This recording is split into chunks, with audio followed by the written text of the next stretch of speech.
But fair too, I don't know any man who's more consistent than this guy that I'm gonna call on stage. His real name, Offense, a TikTok sensation. This man works hard, guys. He really does work hard. Please give a warm round of applause for Primo9teen. My brother. Thank you, Baba. Thank you, Baba. Thank you, Baba. Baba. Thank you, Baba. My brother, stage is yours. Imelang, guys. What's up? Are you guys well? Like Wasabi said, my name is Offensive Aloy, but I know some of you guys know me as Primo, aka Primo9teen, aka Brown to Man, aka Banabafing. And yeah, I'm a social media content creator. I'm a social media advertiser. I'm an actor. I'm a TikToker. I'm an MC. I am a host. I am a lot of things. But my favorite thing to call myself is an entertainer. You know, I don't like thinking that comedy is the only thing I know how to do. I just know how to entertain. Even though I'm not funny, you guys know how to laugh. See, that wasn't funny, but people are laughing. You know? So, yeah, and I think today, the crux of my chat is going to be standing out and having the confidence to stand out. Because ever since I've known in my life, like, I've just stood out. You know? Like, I don't know if I have, like, fans in the building, but do you guys remember... Mutho deserve again now. Again na fellow mu deserve angra deserve na. And if there's some real ones in the building, do you guys remember? I so wish I had your pick. I'm ready. I'm honest. I'll have Zoom it each and every day and 3 times. Just to look at you. You're nice. You're nice. Actually, you're beautiful. Actually, you're gorgeous. Actually, you're more than that. I have no words to explain. And, you know, the mere fact that you guys still remember these videos are 2 years old, 3 years old, and you guys still remember them to this day. And I think the biggest thing about it is that I wasn't afraid to stand out when I was making those videos, you know? I realized that if I really do it genuinely and naturally, that you guys will resonate 2, 3 years, 5 years later. And I realized that my whole life, I've actually just been standing out, whether I chose to or not. I mean, I was a kid, apparently, you know, we don't know if my mom is lying or not, but apparently, I used to love this sandwich with peanut butter and beetroot. Guys, I don't believe my mom myself, okay? And I used to cry. Apparently, I used to cry for this thing. I used to whip up my lunch, grade 1. Peanut butter beetroot. And I'm happy that time. Guys, please. 7 colors and breakfast. Please, please. In grade 1, I remember there was a time I stopped the whole maths class. That's when I knew I'm standing out from the beginning. I stopped the whole maths class last period, guys. I thought, you know what? We're almost done here. Let me release just a small one. Aye, silent but violent. They won't know where it came from. 1, 2, 1, 2, shwa. I'm moving. It's a bit wet down there. See, that was a bit more than I thought it was. And now the class is starting to... It's smelling some type of way. The teacher's asking what's going on. And I mean, I had to eventually say, ma'am, 10 past 4. Bah! You know, and the whole maths class stopped. Maybe that's why I can't do maths. I don't go to maths. The trauma still got me. But the whole maths class stopped, and I'm like, no, man. I didn't even ask to stand out. I didn't even...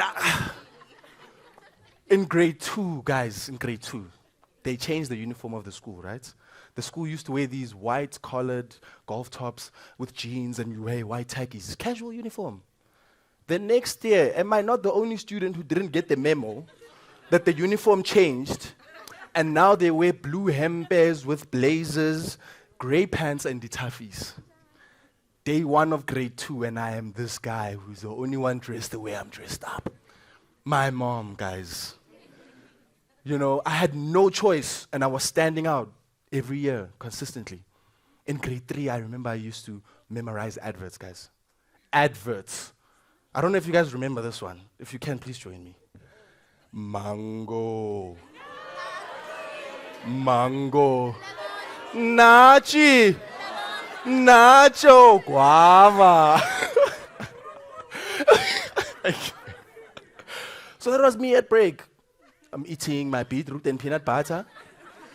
And I'm just reciting these adverts. I remember there was even a wimpy advert that I used to love, where this Afrikaans guy is charming his girl, but it's actually just names of coffee from Wimpy. Say, cremachino, cafe mocha, macchiato, and Lena ke domko po chamehile. Oh, Henry, I love it when you talk foreign. All these adverts. That's all I was doing. A break. First break, second break. You know. And languages weren't even my problem. I used to even memorize adverts. I didn't even know what they were saying. I don't know if you guys remember this Pond's advert of this black lady who goes into an Italian airport and they ride and they think she can't hear. And they're like, and she's like, mi voglio arizzare con apacari. Vero, signori?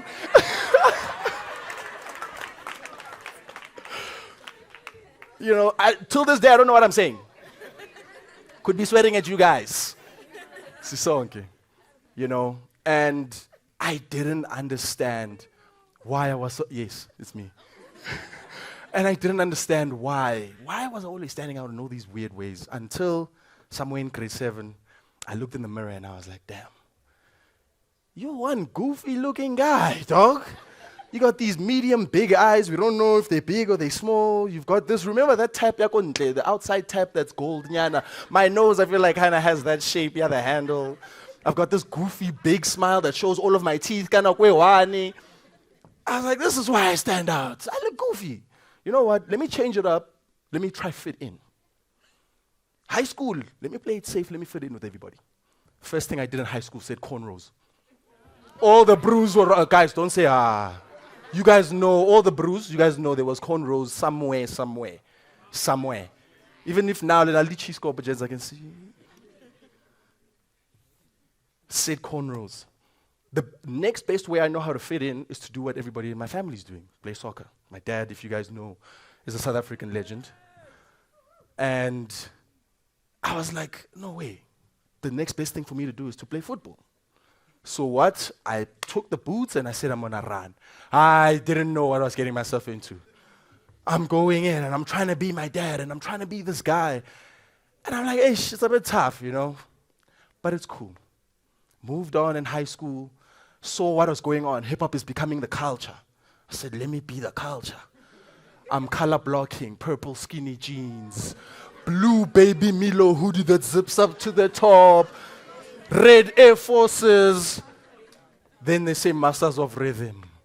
I'm there. It's me cramping. I was like, we really hurt ourselves. If you were cramping in this room, you let go of a lot of demons, I can tell you now. We were hurting ourselves, getting knee bounce and the suicide and landing on your back. You know, and I'm like, yeah, I'm doing well, I'm fitting in.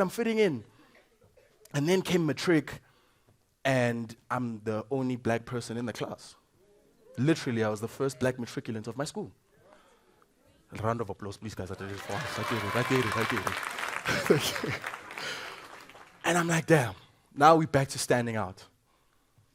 How do we move from here? Because now life's going to get complicated. It's not play, high school, primary school anymore. Moved up into varsity life. I'm getting taller now. I used to be very short, guys, believe it or not. Yeah, I used to be like 163. I'm like 192 now. I'm starting to grow. My height is coming in. Hey, this bro is not goofy anymore.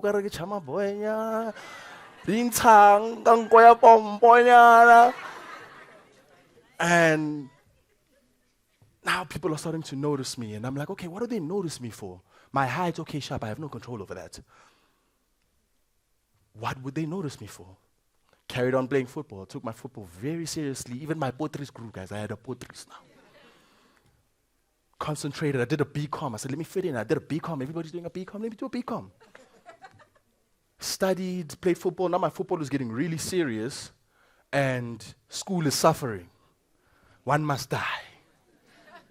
As Umchita guys said, school, Dipuka, let's chill a bit there. And I went full on into football. I had a very nice career. I played for Bidvest. I played for... Hiban, you don't believe me? You don't believe me? I played for Bidvest. I played for Mpumalanga Black Aces. And I was like, yeah, you know what? I'm following my dad's footsteps. I'm exactly where I need to be. It makes sense and it feels good. After a couple of years, it's not getting any better. I'm playing at the highest level and it's really nice. But I'm not breaking into where I really want to be, you know? So the highs aren't so high, but the lows are like really low. I'm depressed. I'm alone. I'm isolated. And I didn't know how to go about it. I'm getting injured, and every time I'm getting injured, I'm getting depressed again. Because you can't play, you can't even express yourself.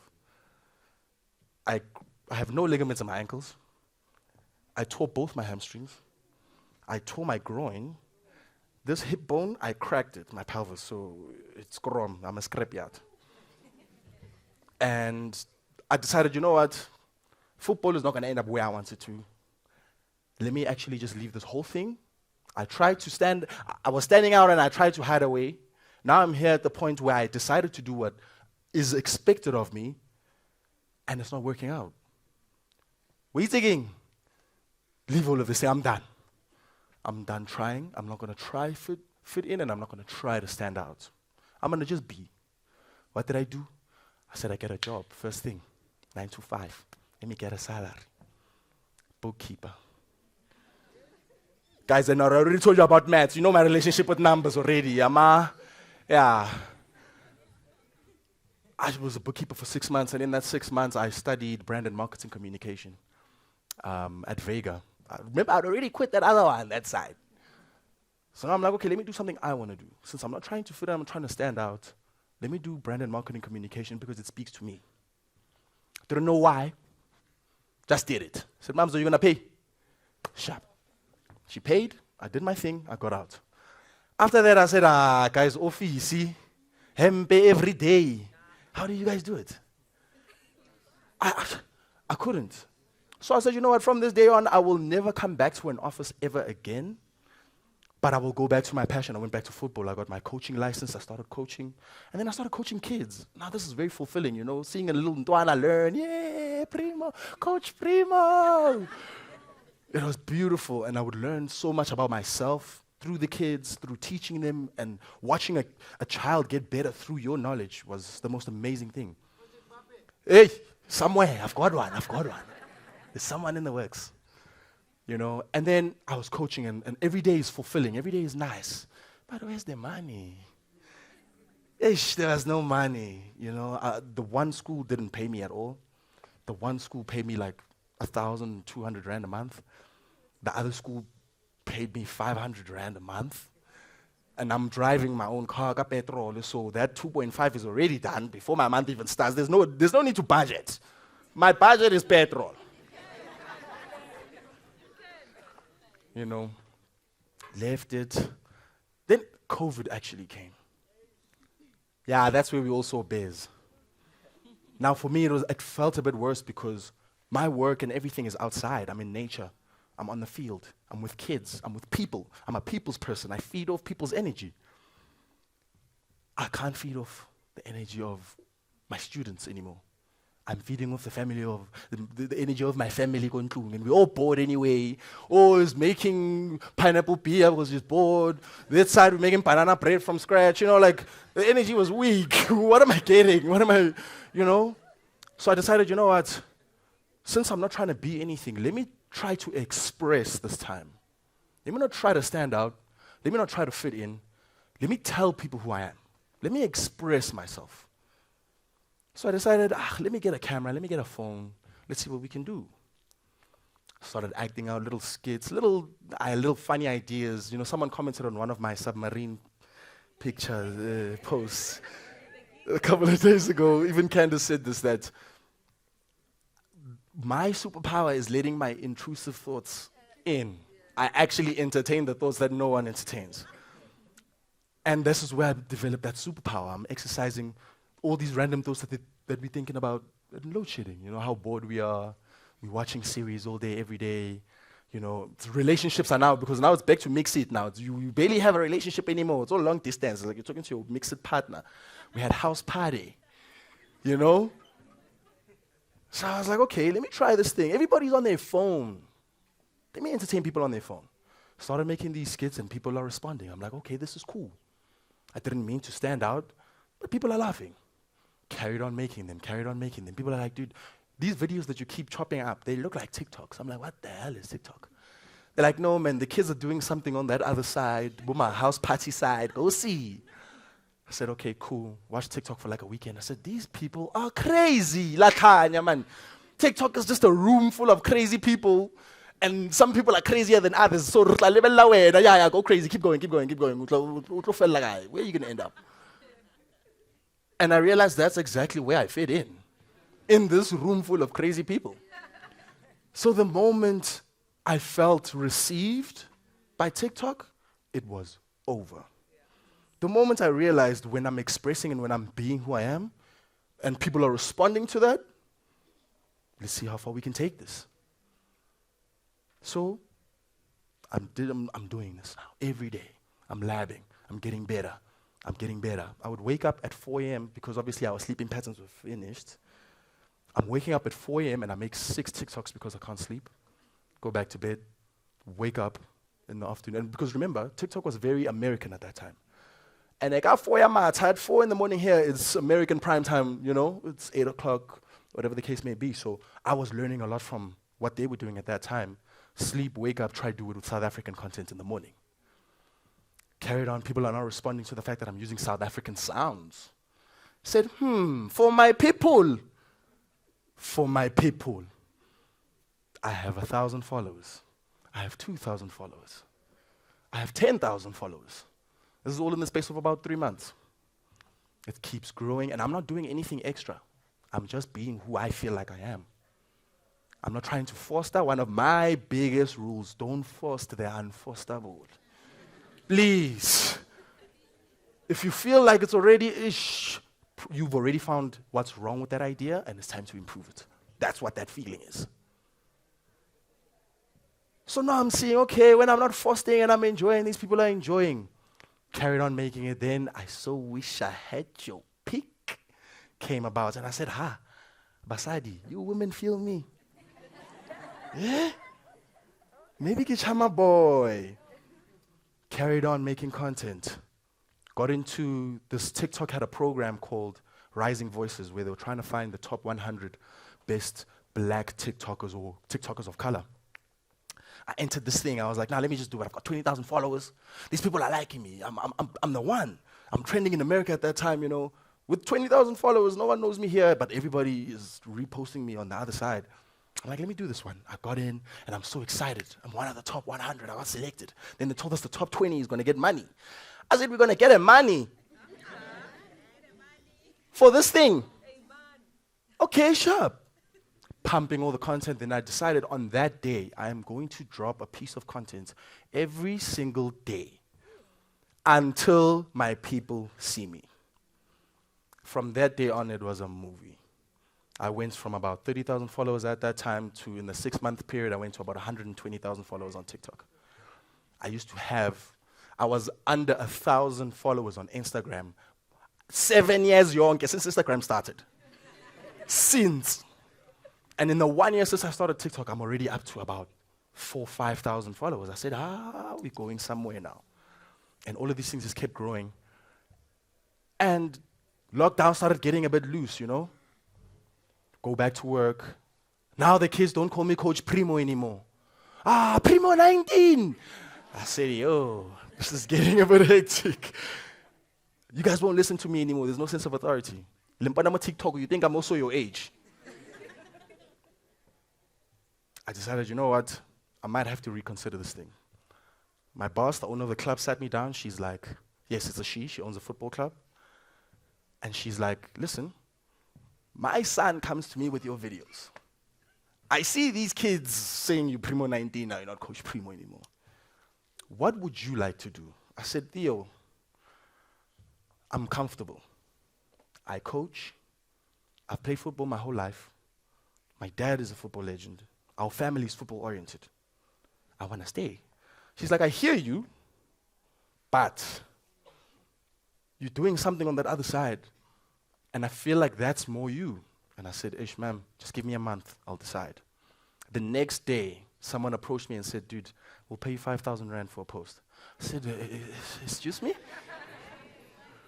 Come again? I said, 5,000. I said, 5,000 for one? They're like, no, we'll give you 4 posts, so it's about 5. I said, okay. Let's go. I made about, in total, 3,000 rand a month. 5,000 for one series of posts. I said, nah, let's go. Got my 5,000. I said, Ma, I'm quitting. Ma, pack your bags. Ariyeng. And then I went back to the owner of the club and I said, ma'am, it's going down. I just got your salary. I can stand on you now. How much you want, ma'am? How much you need help paying the other coaches? You know? And she's like, no, I expected this. I already started getting your replacement card. Ma'am, what if I fail like about war? She's like, dude, you will not fail. You did not try to do this. Every time I see these people posting your content, it's not something that you are forcing. You're not trying to be anything else. People are just responding to who you are. I said, okay, once again, I'm standing out and I didn't ask for it. But this time is for my level of expression. From then on, I realized, you know what? I think it's time to really go deep into this thing, as deep as I went into football. So I sacrificed football completely, and I decided I'm going to make content every day. And now, ladies and gentlemen, you might have to pay 30,000 rand to see Primo9teen on your video. You know? And this is not something I aimed for. I didn't think this was going to get you. I'm expressing myself. You know? This is the journey. This is where I found myself. This is when I decided I'm going to tell people who I am, not try to show people. I'm going to be who I am. And all these things started gravitating towards me. The courage to stand out is way more than just deciding, actually today I'm going to make another one. The courage to stand out means being able to shut out what everybody thinks of you at that time. Everybody said, dude, soccer is perfect for you. Everybody said, yo, dog, why aren't you playing? You're so tall. Yo, Primo, you're so athletic. Why don't you? Your dad. Please, the squad needs me. The national team needs you, Primo. And I'm like, I hear you guys. But this is where I find my courage to be myself completely. Not just to express to you guys, but to be myself. And a point where so many people can connect with me behind my phone.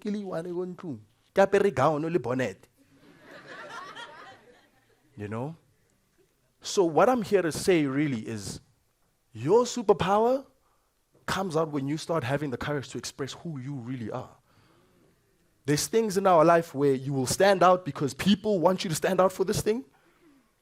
And there's parts of your life where you don't choose to stand out. You're like Candace, you were born in Smartsata. Yeah? You don't have a choice. Yeah, else. So, excuse me. So when you decide that it's time to stand out, not for anything else, not for anybody else, but yourself, to try to express yourself to these people, that's where the real value lies. Because once you find that type of expression on the inside, no one can stop you. That's why I've been posting every single day for the last 3 years, and you guys are still laughing to this day. No one can touch who you know yourself to be. I am now a social media advertiser. All of those adverts that I was memorizing, vero signori, all I'm doing is translating all this energy that I've been channeling since I was a child. Always standing out, that uniform. Now look, I better the holster like I'm Detective Mazibugo. Who else is wearing holsters in the building? You know? So standing out isn't always just being the guy, being the chat. Standing out will happen whether you choose it or not to. And once you believe in yourself and believe in that little thing that keeps standing out, even though you can't control it, when you try to hide it, it comes back out. All those experiences you've been through, they literally make you who you are. When you tap into your memories, when you tap into your experiences, when you tap into the people that you have gravitated towards throughout your life, you start tapping into the value within the older you get. You start seeing the value of expression and not the value of a show.